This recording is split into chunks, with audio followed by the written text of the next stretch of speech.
For me, as a strength coach, I start at the age of 7. First question that we had here was, what age should young athletes start strength training and what should it look like?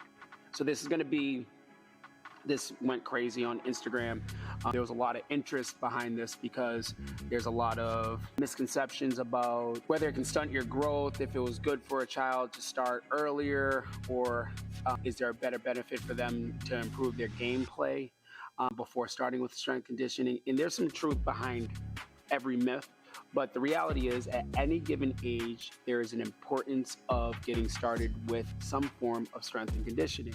So, to get to the meat and the potatoes of the question, what age should a young athlete start strength and conditioning? For me, as a strength coach, I start at the age of 7, maybe as early as 6, but usually 7 or 8, because that's an age where they're more coachable, more receptive to instruction and correction, where we can have a better open dialogue or conversation between myself as the coach and them as the athlete, so they can relay what's going on, whether they're getting the movement, not getting the movement, understanding the concept behind the movement, or I can introduce new movements to them without there being a level of frustration because they're just not really sure how to relay the emotion or communication. So that introduced me to another concept, which is for young student athletes between the ages of 6 and 10 years old, fitness should be introduced as a concept of play, not as a form of training, because it's easier for a kid to relate and stay engaged with play than it is for them to say, I'm training to get faster.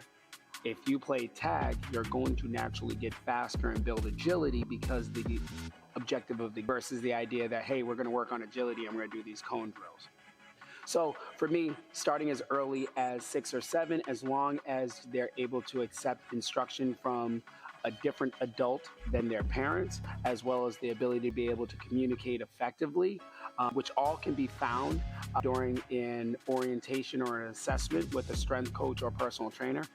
So a big warning sign for any parent who's looking to get started with a strength coach or a group training: if they do not offer an assessment for a young child, do not go, because it may be too generalistic for your child, or it could become overwhelming for them because coach doesn't have a good understanding of their capabilities and their limitations.